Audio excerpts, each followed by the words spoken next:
Et donc l'enseignement de ce soir, voilà, il peut s'appeler Maître de son nécessaire. Voilà, je l'ai intitulé comme ça. Et donc le Seigneur, à travers ce message, ça fait quelque temps qu'il commence à insister un peu dans mon cœur, à partager sur cette vision-là, pour qu'on puisse rentrer aussi dans les promesses de Dieu. J'ai remarqué que, voilà, comme il nous dit dans la Bible, dans Marc 12, verset 43, alors Jésus, ayant appelé ses disciples, leur dit, je vous le dis en vérité, cette pauvre veuve a donné plus qu'aucun de ceux qui ont mis dans le tronc, car tous ont mis de leur superflu, mais elle a mis de son nécessaire, tout ce qu'elle possédait, tout ce qu'elle avait pour vivre.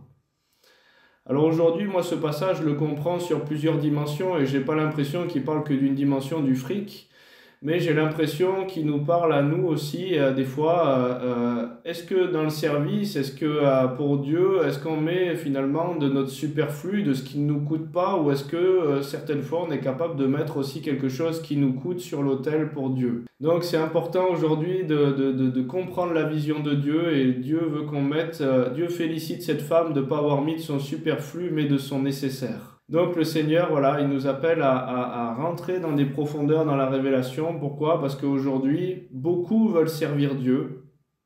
Beaucoup veulent rentrer dans la dimension même du ministère pour équiper les saints. Mais quand je discute un peu plus en profondeur, ou même quand on voit le fruit au fil du temps, ben on se rend compte qu'il y en a beaucoup qui mettent de leur superflu, qui font les choses quand c'est facile, mais qui ne vont pas finalement rentrer dans la dimension de mettre de leur nécessaire. Alors que le Seigneur, il nous appelle quand même à le suivre, hein, mettre de son nécessaire, et voilà, pas que dans la dimension de l'argent, peut-être que ça peut être dans la dimension de l'argent, puisqu'il nous appelle à fonctionner dans la foi, et non plus dans nos calculs humains, sur l'obéissance du Saint-Esprit.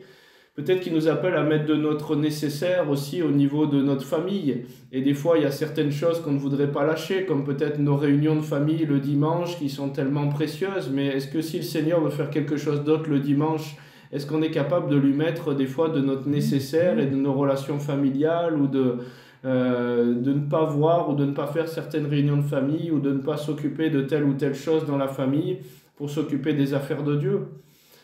Est-ce qu'on est capable des fois de lui remettre de notre temps? On dira j'ai pas le temps de ci, j'ai pas le temps de ça, et des fois le temps nous amène justement à comprendre que Dieu il veut qu'on lui mette aussi de notre nécessaire à ce niveau-là.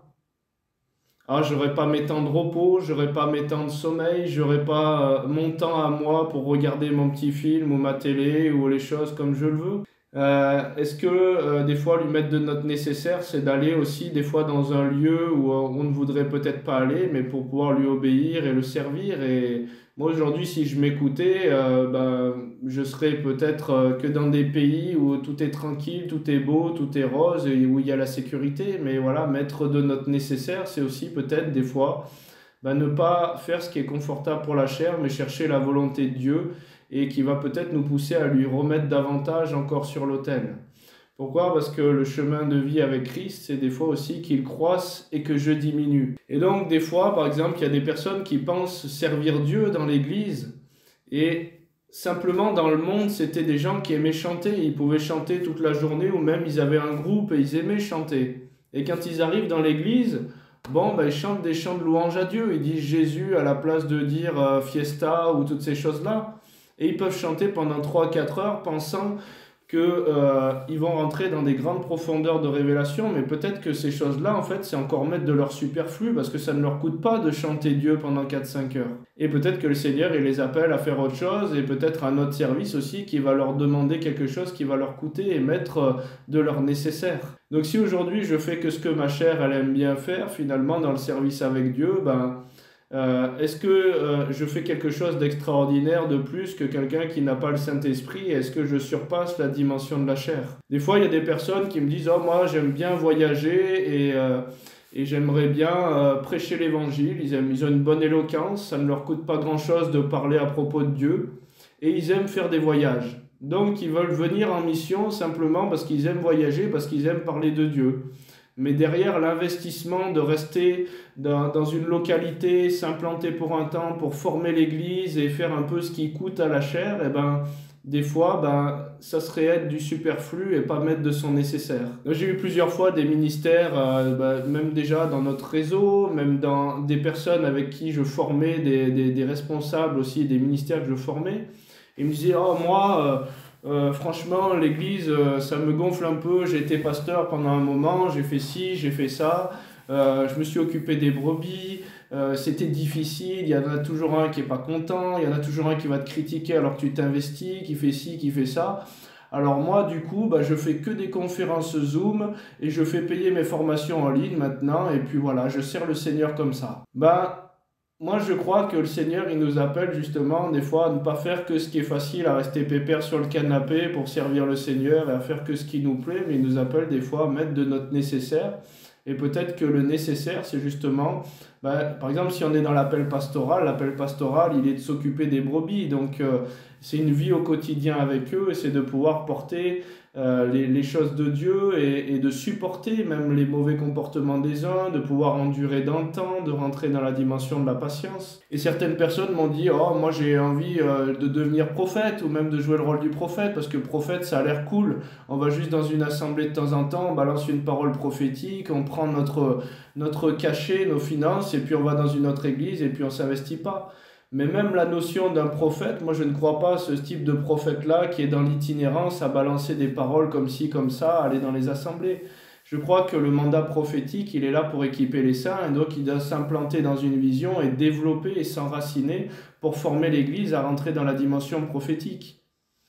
Mais aujourd'hui, on peut rentrer même dans une partie du ministère où on fait finalement avec l'onction qu'on a reçue que ce qu'on a envie et pas forcément quelque chose qui va être de notre nécessaire. Et effectivement, c'est cool de faire de belles tournées, mais aujourd'hui, moi, je ne crois pas aux ministères qui sont que dans l'itinérance et qui font que ce qui est facile, à aller à droite, à gauche, à prier à donner des paroles dans des conférences et puis à rentrer chez soi. Aujourd'hui, moi, ce que je crois, j'ai vu des pasteurs aller d'église en église et à libérer un message, mais derrière, comme il n'y avait pas d'investissement dans ces églises, c'était en itinérance, les choses n'étaient pas entretenues, les choses n'étaient pas construites, et les mêmes travers revenaient dans l'assemblée, il n'y avait pas un investissement de cœur avec un groupe pour pouvoir construire avec dans le temps. Et donc aujourd'hui, moi ce que je crois, c'est que le Seigneur, il attend aussi des gens qui se lèvent et qui sont capables de payer le prix et qui ne font pas que ce qui est facile pour eux ou que ce que leur chair a envie de faire. Donc le Seigneur nous appelle à mettre de notre nécessaire. Matthieu 26 à partir du verset 39. Puis ayant fait quelques pas en avant, il se jeta sur sa face et pria ainsi, « Mon Père, s'il est possible que cette coupe s'éloigne de moi, toutefois non pas ce que je veux, mais ce que tu veux. » Et il vint vers les disciples qu'il trouva endormis, il dit à Pierre, donc Pierre qui est la symbolique de la fondation de l'Église, il nous dit aussi à l'Église, « N'avez-vous donc pas pu veiller 1 heure avec moi? Veillez et priez afin que vous ne tombiez pas dans la tentation, l'esprit est bien disposé, mais la chair est faible. » Il s'éloigna une seconde fois et pria ainsi, « Mon Père, s'il n'est possible que cette coupe s'éloigne sans que je la boive, que ta volonté soit faite. » Il revint et les trouva encore endormis, car leurs yeux étaient appesantis. Il les quitta et s'éloignant, il pria pour la 3e fois, répétant les mêmes paroles, puis il alla vers les disciples et leur dit, « Vous dormez maintenant, et vous vous reposez. Voici l'heure est proche et le Fils de l'homme est livré aux mains des pécheurs. » Est-ce que Jésus va nous demander des choses qui nous sont impossibles dans la chair d'atteindre ou de faire? Moi, je ne crois pas que Dieu il nous amène à faire des choses qui nous sont impossibles. Donc quand il a dit à Pierre de veiller, ça veut dire qu'il y a notre inclinaison pour rentrer aussi dans ce que Dieu nous appelle à faire. Mais aujourd'hui, Dieu nous appelle à prendre part aussi à son œuvre et il y a une part à porter pour pouvoir rentrer dans ses promesses. Et j'imagine qu'à travers toutes les persécutions, les épreuves, le fait de devoir se cacher, ils devaient être épuisés, et puis de savoir que celui qu'ils aimaient devait être livré et qui est tant de difficultés aussi pour pouvoir libérer l'évangile, ça a amené comme une pression sur eux, un poids sur eux. Ils ne devaient pas aussi dormir beaucoup, ils devaient être fatigués des marches et de suivre Jésus dans ces choses-là. Mais le Seigneur, il nous appelle des fois à faire notre part aussi pour porter cette œuvre-là. Et il nous dit, n'avez-vous pas pu veiller 1 heure de plus? Et des fois, de faire ce qui est facile, est-ce que tu veux jeûner 1 heure de plus de sommeil avec Jésus? Beaucoup, on parle du jeûne de nourriture. Mais même pour certains, le jeûne de nourriture, c'est un exercice qui est facile. Et j'ai vu des gens dans le New Age, ils me disent, moi je jeûne une semaine par mois, et ils sont exercés à ça. Et c'est très facile, c'est plus quelque chose qui devient leur nécessaire, puisque c'est une habitude de vie où ils sont disciplinés et ça leur coûte plus. Mais des fois, de faire jeûner cette nature, il y en a qui aiment bien dormir 9 heures ou 8 heures, et s'ils n'ont pas leur nuit, ben c'est difficile pour eux. Mais le Seigneur, des fois, il appelle même à faire quelque chose, un jeûne de sommeil. Et combien de fois en mission, quand le Seigneur il nous envoie, on a des personnes jusqu'au soir pour prier, et le matin à 5 ou 6 heures du matin, il y a déjà des gens qui sont là à taper à la porte de la chambre. Est-ce que vous pouvez prier pour moi? J'ai des besoins. Ils ont fait des fois 3 jours de marche. Et ben, va falloir des fois mettre de notre nécessaire pour faire l'œuvre de Dieu. Il y a des personnes qu'on ne reverra pas si on ne prie pas à ce temps-là. La dernière fois que j'étais à Madagascar, j'ai dû prier pour des personnes le soir, et puis on se couchait, c'était minuit, 1 heure du matin, et à 4-5 heures du matin, des gens qui venaient, qui se pressaient devant la porte, et puis voilà, on n'a pas dormi. Déjà qu'on ne dormait pas beaucoup à cause des situations, mais c'est quelque chose où on est prêt à dire, ok, au Seigneur, je suis capable de remettre une partie de ma vie, une partie, moi j'aime bien dormir, hein, une partie de mon sommeil, une partie du fait que j'aime bien moi me reposer, me prélasser un peu, pour pouvoir souffrir un peu avec toi et combattre le bon combat, quoi. Mais aujourd'hui, si je fais que ce qui est facile et ce qui ne me coûte pas, qu'est-ce que je fais de mieux finalement que quelqu'un qui n'a pas cette force et le Saint-Esprit qui fonctionne dans la dimension de la foi. Donc le Seigneur, il nous appelle à rentrer dans des dimensions où on va veiller, et on va essayer de veiller et de discipliner la chair pour la faire rentrer aussi dans certaines obéissances, et ça va sûrement nous coûter un petit peu. L'évangile où les gens ils me disent moi tout est cool, tout est léger, où je fais regarde j'ai une belle église, regarde j'ai une belle voiture, regarde j'ai ci, regarde j'ai ça, et j'ai jamais une part où il y a ma chair qui a souffert de rentrer dans le plan de Dieu. Et moi j'y crois pas du tout. Ça veut peut-être dire que les gens sont à côté du plan de Dieu justement et ne font peut-être pas beaucoup de dégâts dans le camp de l'ennemi, parce que la Bible elle nous dit que ceux qui veulent marcher pieusement en Jésus-Christ, ils vont subir des persécutions. Donc il va y avoir l'ennemi qui va venir éprouver notre marche avec Christ. Donc Marc 10, verset 28, Pierre se mit à lui dire, « Voici, nous avons tout quitté et nous t'avons suivi. » Jésus répondit, « Je vous le dis en vérité, il n'est personne qui ayant quitté à cause de moi et à cause de la bonne nouvelle, sa maison, ou ses frères, ou ses sœurs, ou sa mère, ou ses enfants, ou ses terres, ne reçoivent au centuple présentement, donc c'est déjà pour ici et maintenant, dans ce siècle-ci, des maisons, des frères, des sœurs, des mères, des enfants et des terres, avec des persécutions, et dans le siècle à venir, la vie éternelle. » Donc le Seigneur, il nous dit des fois que ça va nous coûter, il nous appelle des fois à lâcher certaines choses auxquelles on est accroché, et quand on met de notre nécessaire, ça porte un poids de gloire différent de faire que ce qui est facile, que ce qui ne nous coûte pas. Aujourd'hui, beaucoup veulent servir Dieu, mais dès que ça devient un peu une souffrance pour leur humanité, « Ah non, non, moi si Dieu me demande de faire ça, et j'ai déjà entendu des chrétiens qui m'ont dit, moi si Dieu me demande de faire ça, je ne le ferai pas. » Et donc aujourd'hui, voilà, on est en train de dire, « Écoute Seigneur, ton serviteur parle, et puis je t'ai fait Seigneur de ma vie, mais cette partie de ma vie, je ne te la remets pas. » Et donc ça porte un poids de gloire différent. Moi j'ai vu de la gloire de Dieu, des fois dans la louange, l'adoration, parce que c'est ce que Dieu me demandait de faire. Et la Bible, elle parle même des fois d'un sacrifice de louange, si vous regardez la Bible.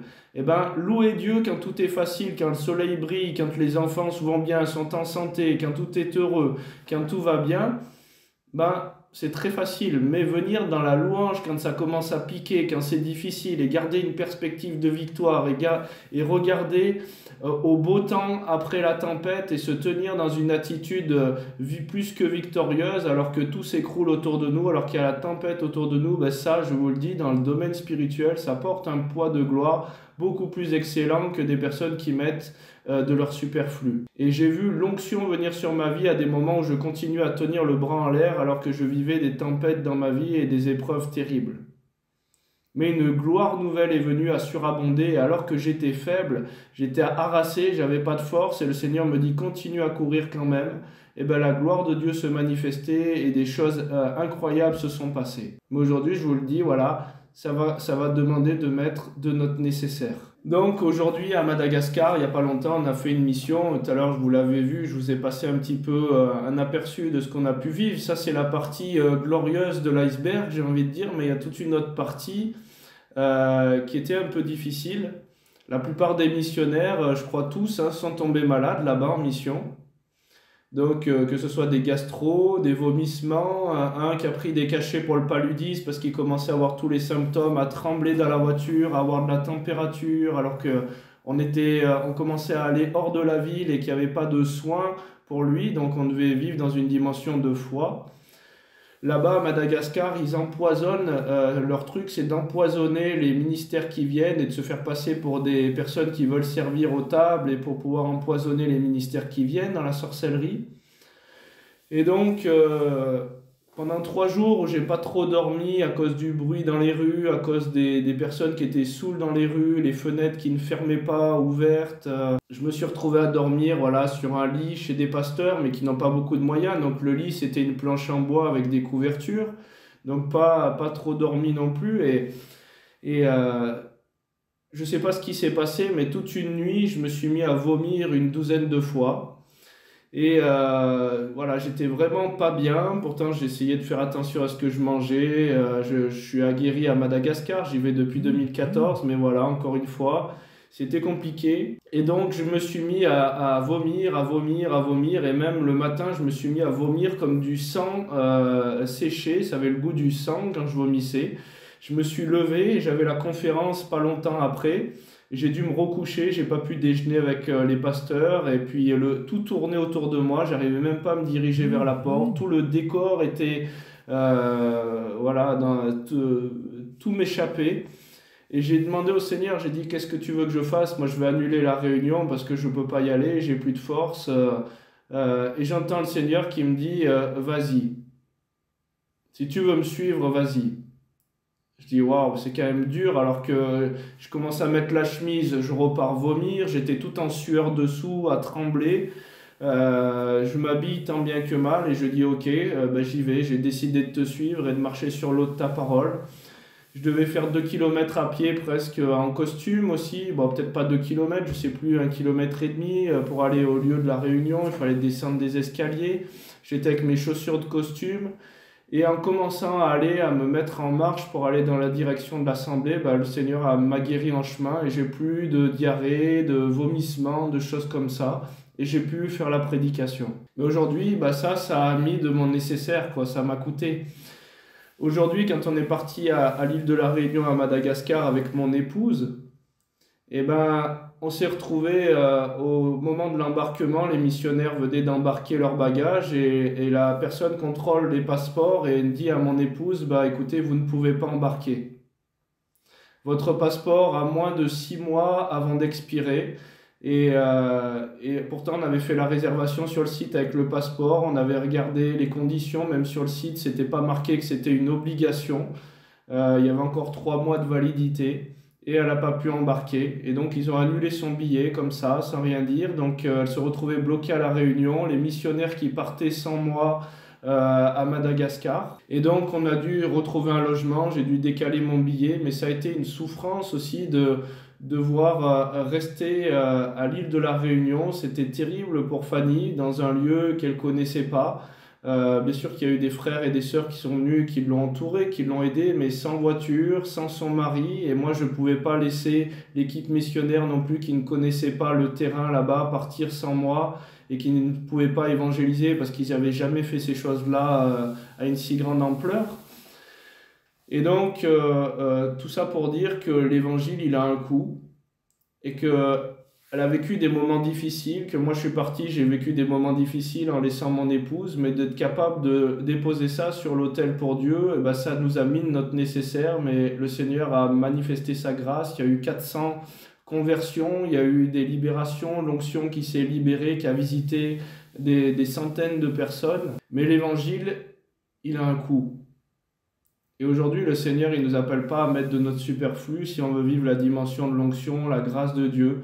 On a vu la multiplication des sacs de riz, on en avait acheté 300, on en a distribué plus de 500, il en restait 44. Les signes miracles étaient là, mais ça demande quelque chose. Aujourd'hui, même pour servir le Seigneur, il y en a qui me disent, mais c'est pas trop dur pour vous de pouvoir... alors c'est pas pour me glorifier, ni pour glorifier Fanny ou quoi que ce soit, ou pour dire, voilà, regardez comme nous on est forts. Non, c'est le Seigneur, on a décidé d'obéir, mais ça nous coûte quand même dans la chair. Et aujourd'hui, même de laisser mon épouse, des fois pour entretenir les assemblées du réseau, des fois dans le mois, on est séparés une dizaine de jours parce qu'il y a la famille, il y a les enfants à s'occuper en Bourgogne et il y a les assemblées à entretenir à droite et à gauche. Ben, c'est un sacrifice, mais quand on demande au Seigneur, ben, derrière il multiplie, il augmente sa grâce et il y a des faveurs qui sont là parce qu'on cherche premièrement son royaume et sa justice, on s'occupe de lui et lui il s'occupe de nous. Il y a des personnes qui m'ont dit « j'aimerais vivre la dimension de la gloire comme il la vit Epi Limignana, la pote que j'ai invitée, qui vit des résurrections de morts et tout un tas de choses. » Ben lui, il a fait le choix de suivre Christ et ça a été même hyper violent. Ouais, comme Fanny, elle le dit, des fois même c'est 3 semaines qu'on est séparés pour servir le Seigneur. Et Epi Limignana, dans l'année, des fois, il racontait que pendant 4 mois, il ne voyait pas ses enfants et son épouse pour partir en mission. Il a gagné des milliers d'âmes pour l'Évangile, une onction surnaturel est venu sur sa vie et beaucoup veulent l'onction mais sans la consécration et la part de dire ok je mets de mon nécessaire. Et aujourd'hui le Seigneur il nous appelle à passer des paliers mais il veut aussi une église qui se lève et qui ne fait pas que ce qui est facile et que ce qui ne lui coûte pas dans le service. Et il ne veut pas des personnes qui viennent s'amuser à jouer à être chrétiens ou même à jouer à des ministères, mais il nous appelle à souffrir un peu le bon combat avec lui, nous appelle aussi à porter notre croix. Luc 18, verset 28. Pierre dit alors, « Voici, nous avons tout quitté et nous t'avons suivi. » Et Jésus leur dit, « Je vous le dis en vérité, il n'est personne qui ayant quitté à cause du royaume de Dieu sa maison, ou même sa femme, il nous dit sa femme. » Imaginez, des fois il y a des séparations qui sont nécessaires pour servir le royaume de Dieu. Il n'y a personne qui ait quitté sa maison, sa femme, ou ses frères, ou ses parents, ou ses enfants. Même des fois, ça nous coûte de devoir se séparer de nos enfants pour pouvoir rentrer dans la promesse de Dieu. Il y a des personnes qui ont été appelées à être missionnaires à tel endroit, et leurs enfants étaient à peine à l'âge adulte et commençaient à voler de leurs propres ailes. Et Dieu leur a dit, partez, moi je m'occupe de vos enfants. Mais c'est des fois un sacrifice de mettre ça sur l'autel aussi. J'ai un missionnaire qui œuvre en Turquie, il n'a pas vu grandir ses petits-enfants, mais il a vécu des résurrections de morts, des téléportations, les anges qui apparaissaient dans ses véhicules au moment où il passait des zones minées pour pouvoir annoncer l'évangile dans certains endroits. Il a vécu de la grâce, il a vécu la gloire de Dieu. Mais ça a un prix aussi. Donc le Seigneur, il nous appelle à nous questionner aussi sur notre christianisme et qu'est-ce qu'on veut déposer sur l'autel à Dieu. Abraham, il n'y a rien, il n'y a aucune percée, aucune dimension qui n'a pas coûté aux personnes qui sont rentrées dans la dimension de la foi. Et donc aujourd'hui, Matthieu 5, verset 46, « Si vous aimez ceux qui vous aiment, quelle récompense méritez-vous? Les publicains aussi n'agissent-ils pas de même? Et si vous saluez seulement vos frères, que faites-vous d'extraordinaire? Les païens aussi n'agissent-ils pas de même?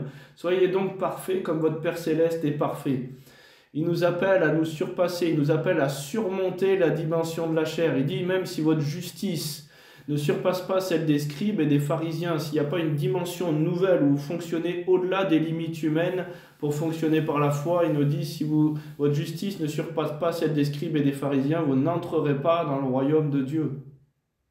Le Seigneur, il nous appelle à fonctionner d'une nouvelle manière. Ceux qui veulent vivre pieusement Jésus-Christ, ne croyez pas que c'est que pour des missionnaires ça.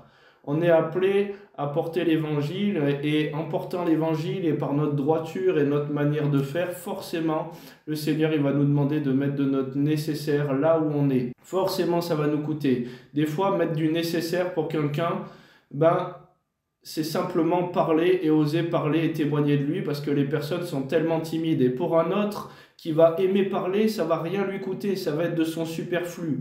Mais Dieu le voit, tous les petits efforts que tu fais pour tendre vers lui et pour rentrer dans les promesses et dans la vision de son royaume. Mais déjà, il commence avec la force que tu as, avec la mesure que tu as. On a vu des personnes comme Céline et Jean-Christophe à l'île de la Réunion. Ils ont vidé toute leur maison, ils se sont débarrassés de leur déco alors qu'elle aimait la déco simplement pour ouvrir leur maison et avoir plus d'espace, se débarrasser de ce qui était superflu pour l'esprit mais ce qui ne l'était pas pour la chair et pour pouvoir ouvrir leur maison, accueillir 50 ou 70 personnes chez eux. Mais voilà, il y a une dimension de l'amour et aujourd'hui ils ont reçu une onction et quelque chose au niveau du cœur de Dieu où ils sont rentrés dans une nouvelle dimension. Ils ont été établis pasteurs, ils ont été dans un service de diacre dans les assemblées et aujourd'hui Dieu les utilise pour des signes, miracles et prodiges et les fait rentrer dans une nouvelle dimension. Mais parce qu'ils ont mis de leur nécessaire. Donc le Seigneur il nous appelle à rentrer dans d'autres dimensions. Il nous le dit même de surpasser le mal par le bien. Ça va nous coûter, on va mettre de notre nécessaire. Des fois, il y a des personnes qui sont tellement agaçantes. Moi, si j'avais écouté ma nature charnelle, j'aurais imposé les mains aux malades, mais d'une manière peut-être pas conforme à ce que Dieu attend.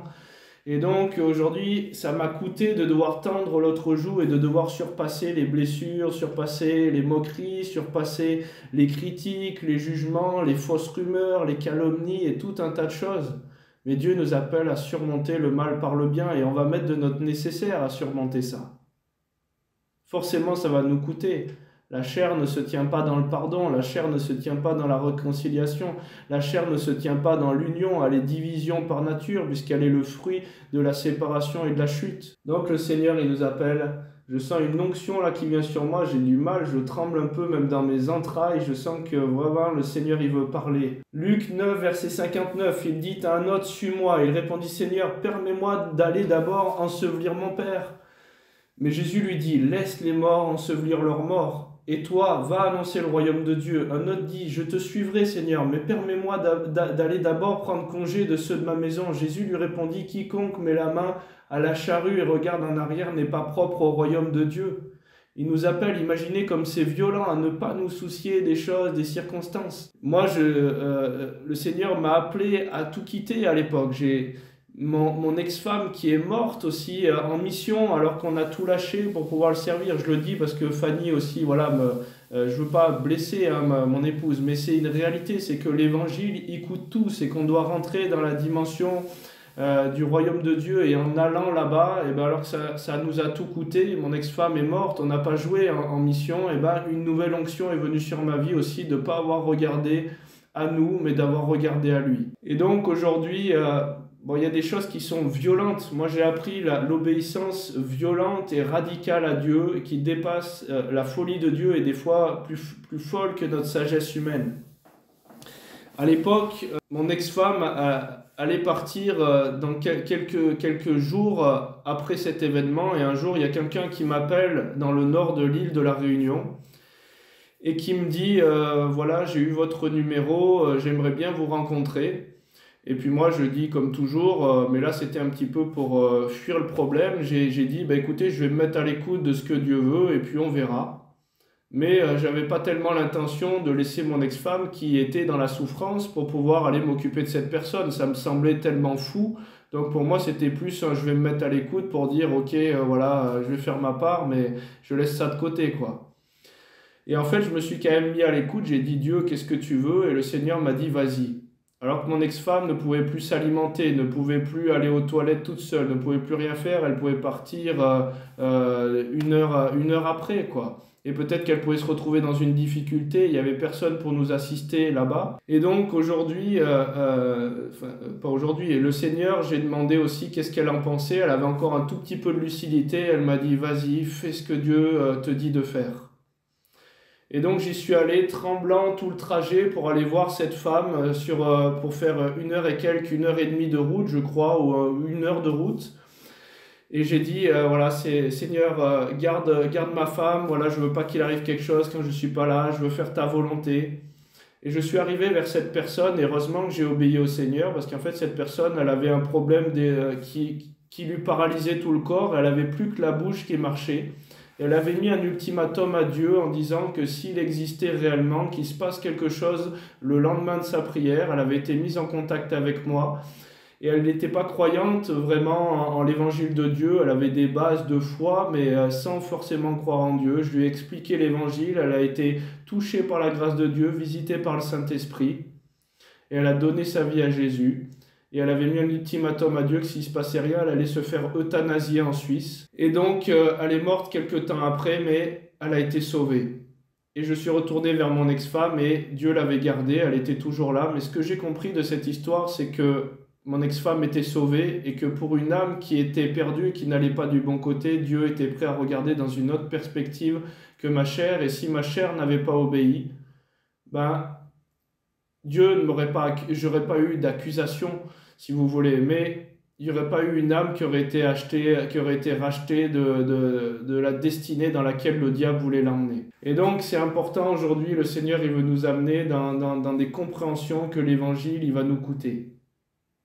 Et si je fais que de mon superflu, je suis désolé, il est peut-être violent ce message, mais je sens aujourd'hui que le Seigneur il veut le dire comme il dit Marc, c'est les violents, c'est les radicaux qui s'emparent du royaume des cieux. Et le royaume est forcé. Il y a une violence pour s'emparer des promesses de Dieu et rentrer dans ce que Dieu nous appelle à faire. Donc, aujourd'hui, 2 Timothée 1, verset 7. Car ce n'est pas un esprit de timidité que Dieu nous a donné, mais un esprit de force, d'amour et de sagesse. N'aie donc point honte du témoignage à rendre à notre Seigneur, ni de moi son prisonnier, mais souffre avec moi pour l'évangile par la puissance de Dieu. Et donc des fois, c'est quoi le contexte? La timidité. Il dit de ne pas avoir honte de l'évangile. Des fois, on n'ose pas simplement parler de l'évangile. Il y a des gens, par leur nature charnelle, ils sont timides. Et le Seigneur, il nous appelle à surmonter ça, à surpasser ça, à faire violence à ça, à mettre de notre nécessaire là-dessus pour ouvrir notre bouche parce qu'on a des choses à dire. Et quand on n'ose pas, on fait encore ce qui est facile pour nous. Et on préfère rester dans l'ombre et refiler les choses à quelqu'un d'autre alors que Dieu nous appelle à nous à sortir de la barque. Matthieu 5, verset 20, car je vous le dis, si votre justice ne surpasse pas celle des scribes et des pharisiens, vous n'entrerez point dans le royaume des cieux. Le Seigneur, il nous appelle à fonctionner dans une autre perspective. Acte 20, à partir du verset 8, il y avait beaucoup de lampes dans la chambre haute où nous étions assemblés. Or, un jeune homme nommé Eutychus, qui était assis sur la fenêtre, s'endormit profondément. Vous savez, il y a des personnes des fois qui me disent « Cyril, c'est pas bien que tu sois loin de ton épouse comme ça, que tu sois ci, que tu sois ça. » Mais moi je leur dis « Est-ce que tu fonctionnes avec la chair pour me dire ça ou est-ce que c'est Dieu qui t'a révélé ces choses-là? Est-ce que c'est la projection de tes peurs à toi et de toi ce que tu n'es pas prêt à porter que tu projettes dans la situation ?» Il y a des fois des personnes qui me disent « Mais Cyril, tu n'en fais trop pour l'évangile, tu en fais trop pour Dieu, il faudrait te reposer. » Mais c'est pareil, est-ce que c'est le conseil du Seigneur ou est-ce que c'est ta chair qui a l'impression de voir ces choses-là? Parce que des fois, le Seigneur, il n'a pas la même vision sur les choses et sur les situations. Et donc, à l'image de cet homme-là, un jeune homme Eutychus qui était assis sur la fenêtre s'endormit profondément pendant le long discours de Paul. Entraîné par le sommeil, il tomba du 3e étage en bas, il fut relevé mort. Mais Paul, étant descendu, se pencha sur lui, le prit dans ses bras en disant « Ne vous troublez pas, car son âme est en lui. » Quand il fut remonté, il rompit le pain, le mangea et il parla longtemps encore jusqu'au jour. Vous imaginez, il parle toute la nuit, il doit être fatigué. Déjà, il ralliait des villes à pied, en plein Cagne. Et le jeune homme fut ramené vivant, ce fut le sujet d'une grande consolation. Et le Seigneur, il nous dit, il rallia une autre ville, il partit pour une autre ville, il s'en alla dans une autre ville. Il s'est pas dit, il se reposa, il fit une bonne grasse mat. Et des fois, le Seigneur, il nous dit, cours sans t'arrêter, et je nous renouvellerai tes forces dans la marche. Et est-ce qu'aujourd'hui, des fois, on a la vision de Dieu aussi sur les temps, les saisons, les circonstances? Le Seigneur, il nous appelle des fois jusqu'à 22 heures en réunion, et c'est pas forcément 35 heures de travail dans la semaine.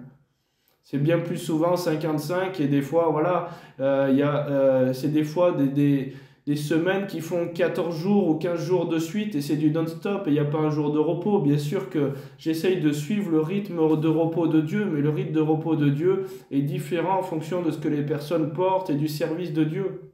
Et l'onction nous renouvelle aussi. Et c'est une œuvre qui est surnaturelle et il nous appelle à sortir des limites de la chair pour fonctionner dans la vision de Dieu et l'obéissance à sa parole. Voilà, comme il le dit Roland, il y a des personnes qui m'ont dit dans le ministère, ah, ça y est, maintenant, moi je suis à la retraite, j'ai pris ma retraite du ministère.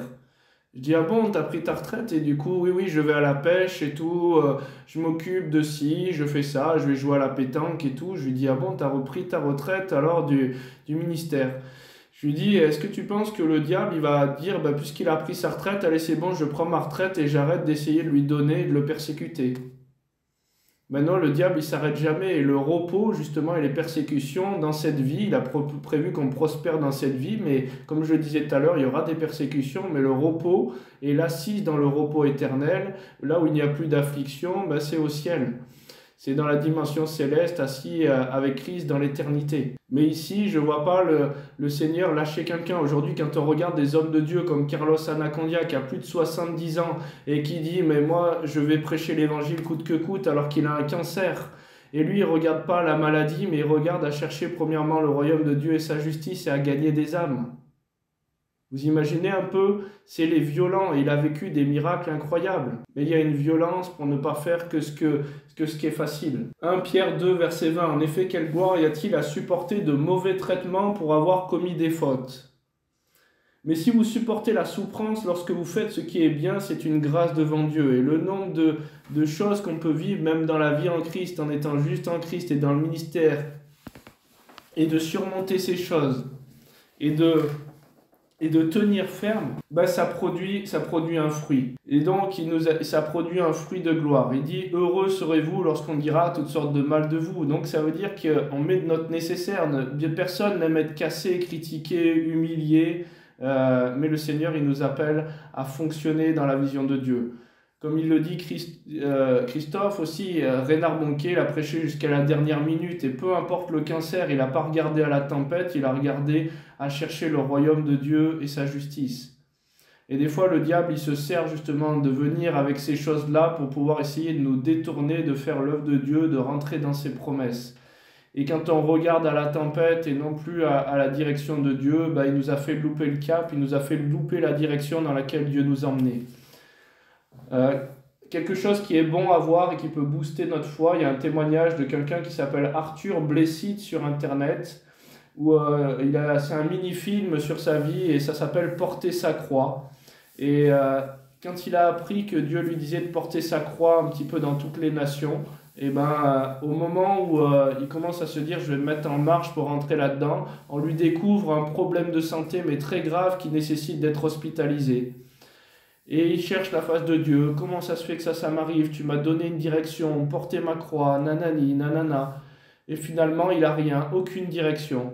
Et à un moment, il a une prise de conscience, il se dit, mais Dieu m'a donné une direction, il m'a dit porter la croix dans les nations. Donc je ne vais pas me détourner de ce cap-là, peu importe les choses.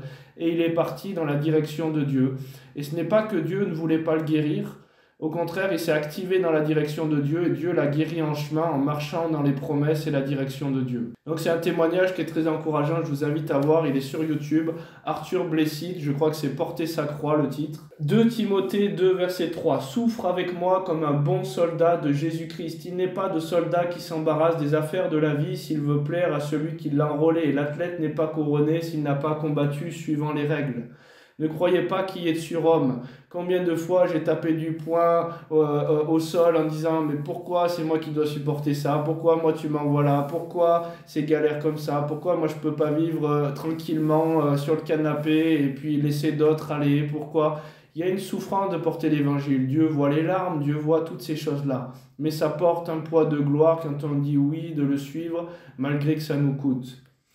Matthieu 16, verset 24. Alors Jésus dit à ses disciples, « Si quelqu'un veut venir après moi, qu'il renonce à lui-même, qu'il se charge de sa croix et qu'il me suive, car celui qui voudra sauver sa vie la perdra, mais celui qui la perdra à cause de moi la trouvera. » Donc Seigneur, on a une croix à porter, on a une part, et porter une croix, c'est pas facile. Ça coûte quelque chose. Ça coûte d'amener cette humanité dans une direction où peut-être elle ne serait pas allée, parce que les désirs de la chair sont en opposition à ceux de l'esprit. Donc Dieu nous appelle à surpasser les limites humaines, à rentrer, à marcher dans l'eau de sa parole, à rentrer dans sa destinée. Et Dieu peut nous envoyer dans des endroits où on ne voudrait pas aller.